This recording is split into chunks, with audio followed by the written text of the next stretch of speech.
Halo semuanya, perkenalkan saya Vincentia Indriani dengan NIM 211333401 dari Prodi Pendidikan Ekonomi Bidang Keahlian Khusus Pendidikan Akuntansi PKN kelas O. Di kesempatan kali ini, saya akan menceritakan salah satu masalah atau isu ketahanan nasional yang ada di Indonesia. Sebelumnya, apa sih ketahanan nasional itu? Ketahanan nasional adalah suatu kondisi dinamis suatu bangsa yang berisi keuletan dan ketangguhan yang mengandung kemampuan mengembangkan kekuatan nasional dalam menghadapi dan mengatasi segala ancaman, gangguan, hambatan, dan tantangan, baik yang datang dari luar maupun dalam negeri, yang secara langsung maupun tidak langsung membahayakan integritas, identitas, dan kelangsungan hidup bangsa dan negara, serta perjuangan dalam mengejar tujuan nasional. Ada pula beberapa asas-asas ketahanan nasional, yakni diantaranya yang pertama, manunggal, kemudian mawas ke dalam, berkewibawaan, berubah menurut waktu, tidak membenarkan sikap adu kekuasaan dan kekuatan, percaya pada diri sendiri, serta tidak tergantung pada pihak lain. Nah, mengapa ketahanan nasional itu dibutuhkan oleh bangsa kita? Ketahanan nasional diperlukan oleh bangsa Indonesia demi menjaga kelangsungan hidup bangsa dan negara. Dibutuhkan konsep ketahanan nasional yang didasarkan pada kondisi real negara kita, yaitu yang pertama, memiliki wilayah negara yang begitu luas dengan iklim dan cuaca yang baik. Yang kedua, memiliki sumber daya alam dan kelautan yang begitu melimpah. Yang ketiga, memiliki jumlah penduduk yang begitu banyak. Serta yang keempat, memiliki ideologi Pancasila dan Undang-Undang tahun 1945 yang perlu terus dipertahankan. Nah, tentu di dalam pelaksanaannya, ada beberapa ancaman atau masalah yang kerap kali muncul atau terjadi. Misalnya saja ancaman di bidang budaya.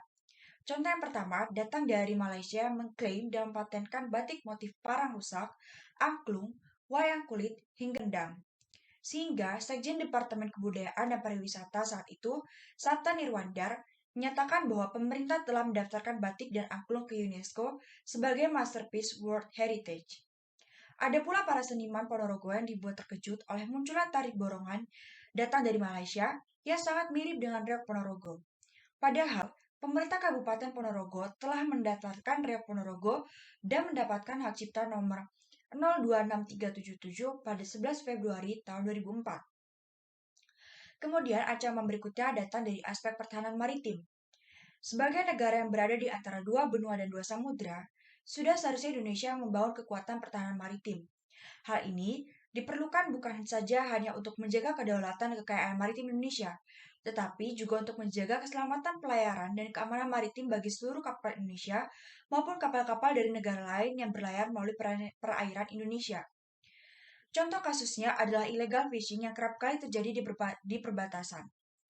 Kapal MV Haifa ditangkap di perairan Wanam, Merauke, Papua pada 26 Desember tahun 2014 atas tuduhan pencurian ikan dan berlayar tanpa surat izin pemerintah. Kapal tersebut juga sengaja mematikan Automatic Identification System, yaitu alat pengawasan yang seharusnya terpasang di kapal ikan yang beroperasi di perairan Indonesia.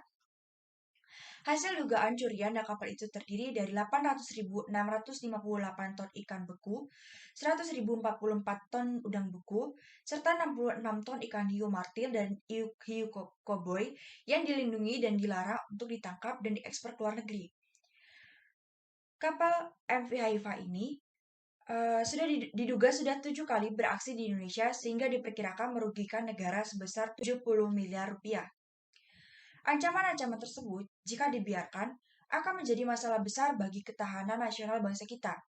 Sebagai generasi muda, ada berbagai cara yang bisa kita lakukan untuk menjaga ketahanan nasional. Beberapa di antaranya adalah yang pertama, dengan menyaring budaya yang masuk. Kita harus bisa memilih yang cocok dengan bahasa Indonesia dan yang dapat mengembangkan diri, seperti misalnya disiplin dan etos kerja yang tinggi. Kemudian yang kedua bisa dilakukan dengan mencintai dan membeli produk Indonesia agar produk-produk lokal itu tidak kalah saing dengan produk luar, serta sekaligus dapat membantu perekonomian nasional.